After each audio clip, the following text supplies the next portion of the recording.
iyang allegation na ingon ako dahang isyo. Wa ko mangutana siya isyuhan ba ko nimo, no? Wa ko mangutana niya. Niya mingi siya gikulata. Giklaro mismo sa kapitan sa Barangay Upper Likanan nga si Honorable Orlando B. Bucal Sr. nga walay kamatuuran na ang gipagula sa usa ka personahe sa media nga matud pa niya siya gikulata ni Mayor Relampagos. Pagawas nako, nakita naman ako siya nga dito naman nagsakay siyang motor, kalit lang may padagan. Bahin na ng aligasyon nga nakulatahan siya, wag ko nakita na tinuod ba na siyang gikulata sa kadagan sa tao dito sa kay may tabo niya makadagan po baka siya. Matud pa ni Mayor Joe nga ang maong media nga si Oliver Otor nga wala siya'y kalabutan sa negosasyon sa bangi sa yuta sa Barangay Upper Likanan ug wala pod kini na imbitihan ni Mayor Joe. Iyang allegation na ingon ako dahang isyo. Wa ko mangutana siya isyuhan ba ko nimo, no? Wa ko mangutana niya. Niya mingi siya gikulata. Kulata. Kadako ning tawo kulatahon ako. Atol sa investigasyon sa kapulisan nga si Otor nga nagpailang media man, wala kini nagkasinabtanay sa treasurer sa barangay sa mga banat ni Otor sa treasurer nga adunay panghulga, hinungdan nga gipablatter kini sa treasurer sa kapulisan. Gawas diha ana siya magdraw ta imo kong gibaboy ako aning programa wa ko'y pakialam nimo. Di ako sa kong part na siya ko ma'am nganong inato siya kasuko nga ang ako pangutana lang man niya sa mga kadaghan nga nag-comment sa iya nga against kang dupyo wala man gay niya gina-entertain sa ako ang comment na suko gid siya maay. Gisugilon usab ni Maria Eufemia Verbida ang barangay secretary sa Tumong ug hinungdan ngano nga anaa ang mayor sa maong luna. Sa ako ang pagka ma'am nga nianhi si mayor para masitel ang problema in between dupyo and Maningo family regarding anang yuta karon dira nga nagkasahan mo. Kaila ba mo ni Oliver Otor? Yes po. Naabot na siya diya sa mong yuta, ni sulod siya, nag-live siya nga wala na mo siya giimbitar, wala siya connection sa mong yuta. At tingala lang may naimidya na abot. Videohan mi niya, napagay klaro jud kay akong naong dito. Ako pagay siyang gingnan nga sir, ayaw siguro i-video akong naong kay kuan man na wala man kay labot diri sa mua. Gibungkag nila among kural, nakakural na tanan og sin, palibot. Ilang gibunal-bunalan og maso. No di siya kuan pud nga murag ambugiro pud siya kayo mo kuan ana. Pabor jud kay sila ma'am ang iyang interview manggod. Nakakita ba ka sir along sa pag-confrontation nila ni Mayor o ni Otor?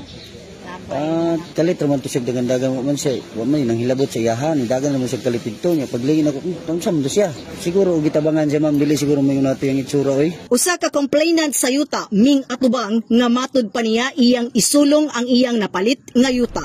Ang ako lang reklamo kay ang akong looting nga napalit naa na puy tag-iya. Daghan mo. Murag ang akong naibawan, isa ra man hinoon kay isa ra man tong naa dito. Mo kay bali ang nagkapalit. Bali duha mi. Pero ako gi pinakauna na. Ulahi na sila diha.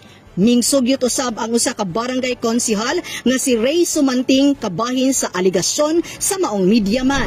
Para to kita katong giingon niya, gisumbag siya, gikulata. Kay kung gikulata siya, mabuno gid siguro siya ay. Gikulata siya. Mo sa iyang interview ba?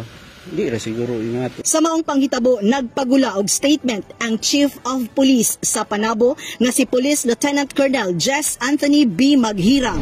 With regards to sa alleged ni Sir Oliver Autor, giingon niya nga pagkulata sa iya. During that time kung gihapon, after sa amuang mediation meeting involving katong parties nga nagkagubot dito sa Upper Likanan with regards sa land conflict. Start mi ato around 11:20 AM, so nahuman mi around 12:20. So after that, nang uli naman tong mga parties nga naga-claim sa mga yuta. So during that time, nakahigayon ko. CR ko kadali, pagbalik nako. So mo na tong nakita nako si Sir Oliver na siya sa may highway, nagsakay sa motor, so nilakaw na siya. With regards tong yang claim na gikulata siya ni Mayor in front sa KUA, dili ko maka-confirm o deny sa incident kay wala ko kakita, wala ko actual knowledge. Being with that situation, ma'am, no, ang akong gibuhat as part of the function sa police, so nag-imbestiga ta. So ganyang buntag, nagsabay mi sa investigator nato, nagkuha mig mga statement dito sa mga tao nga present during that time. Third up,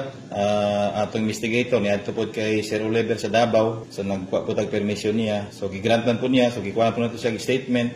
Kani ma'am, gibuhat nato ning ngalakang as part sa investigation function sa PNP para makita po sa tanan both parties kay Sir Sir Oliver o kay Mayor nga ang PNP nalang sa tunga so nag-imbestigata. We will be publishing the result of the investigation kung ma-finalize na namo. Ang panamo PNP, we are open to Sir Oliver kung sa may ihang gusto na natabang. Kay mamanto iyang ginapanawagan gahapon nga isang tabang. As part sa Philippine National Police, ma'am, no, we should be impartial and dili may bias dapat. So for the sake of fairness and bringing justice to everyone with regards to the incident, so mo ni siya ma'am ang among investigation. So kung si Sir Oliver naman siya katunod pod nga mo file og kaso. So from what I've learned ganiya sa investigator, si Sir Oliver seek siya og assistance sa private lawyer with regards to the filing of case kung if ever i-pursue niya ang case against the mayor. So kami sa PNP, we will just investigate and we will come up with our investigation findings pag ma-finalize na naman, ma'am. Sa kasamtangan, padayon ang investigasyon sa mga kapulisan kabahin sa insidente ug andam nga moatubang si Mayor Joe Relampagos sa reklamo nga ihaon kaniya sa maong media man. Wa mo ko'y kalibutan na Asya. Ako lang nakita kay nakadugmang ko ukuan god kay ang gatong treasurer sa likanan murag iyang ikompronta niya ba kay nana sila misunderstanding mo to pagtanaw nako murag init man iyang istorya ginan ako nga tawag ka ako la istorya para hapsay kay bisod man babae imohang kuanon no imong saywaron no while man may nako nga atong istoryahon mo to ipatawag nako. Pagpatawag nako, ako siyang ignan nga anong say problema din niyo anang tesorera sa likanan. Boss, ingon man siya nga anani yung astig man mo istorya, no astig. No to nga inako nga kanang mag-istorya lang hinay dili iksingka, no kay may lami kong magsiningkahit ta. Kauban sa kamera si Louie Panagsagan ug Aljon Castilla. Kini si Dali Ahmad nagikan sa City Information Office Broadcast Services alang sa Frontline News Panabo. Importante, informed.